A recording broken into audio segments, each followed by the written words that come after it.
Hello, আসসালামু আলাইকুম viewers. এটা আমার মেয়ের সেই স্বপ্নের R15। এই হোন্ডাটা কেনার জন্য সে কয়েক মাস ধরেই বায়না করতেছিল। তো বায়না করতে করতে তার হোন্ডাটা ফাইনালি কিনা হয়ে গেল। আমরা ঢাকা থেকে হোন্ডাটা কিনে কোরিয়ারে দিয়েছিলাম।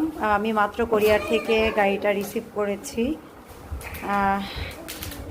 তো এখন গাড়িটা আমার মেয়ের ঈদের গিফট। সে খুবই খুশি গাড়িটা পেয়ে, এত খুশি, মানে খুশিতে সে নাচতেছে। হ্যাঁ, গাড়িটা আমরা এখন আনবক্সিং করতেছি। বাবা এই পাশ ধরো, এটা টান দাও, এটা দুজনে টান দাও, টান দাও। হ্যাঁ, প্যাকেটটা জোরে টান দাও। সে আর তার বান্ধবী, আমার মেয়ে আর মেয়ের বান্ধবী গাড়িটাকে আনবক্স করছে। হ্যাঁ, আপনারা আমি গাড়িটা, এটা হচ্ছে গাড়ির ফাইনাল লুকে যে বের করা হয়েছে বক্স থেকে। গাড়িটাকে বের করার পরে এখন গাড়ি চার্জে দিতে হবে। গাড়ির লুকিং গ্লাস, নেম প্লেট সব কিছু লাগাইতে হবে। তো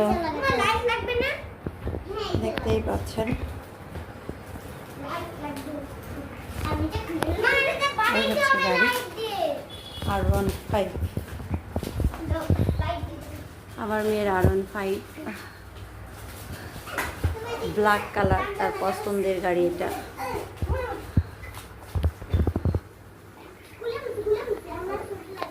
আচ্ছা, মাশাআল্লাহ। আসলে কথায় আছে, ইচ্ছা থাকলে উপায় হয়। আর সন্তানের শখ পূরণ করা অনেকটা আনন্দের ব্যাপার, যে সব মা বা সব বাবাই চায় যে আমার সন্তানের শখ পূরণ করার চেষ্টা করি। ফাইনালি আমরাও সেটাই করেছি। আর এখন আমার মেয়ের শখ পূরণ হয়েছে, আমার অনেক ভালো লাগতেছে। কারণ সন্তান খুশি থাকলে মায়ের অনেক ভালো লাগে, সন্তানের স্বপ্ন পূরণ হলে আসলে মার অনেক ভালো লাগে। সো আমিও একজন মা, আমারও খুব ভালো লাগতেছে যে আমার বাচ্চার গাড়ি আসছে এবং সেটা নিয়ে খেলবে। আর সে যে কী পরিমাণ খুশি এটা বলে বোঝাইতে পারবো না। গাড়িটাকে এখন চার্জে দেওয়া হয়েছে 24 ঘন্টার জন্য। 24 ঘন্টা পরে হচ্ছে গাড়িটাকে চালানো যাবে, কারণ তখন তার কমপ্লিটলি চার্জ হয়ে যাবে। তো চার্জ কমপ্লিট হয়ে যাওয়ার পরে গাড়িটা চালাইতে পারবে আমার মেয়ে। এখন অবশ্যই সে কয়েকবার গাড়ির পিঠে উপর বসেছে, একটু তার বান্ধবীকে নিয়ে মজা করতেছিল। এখন চার্জে দিচ্ছি, এখন হচ্ছে গাড়ি চার্জ নিচ্ছে।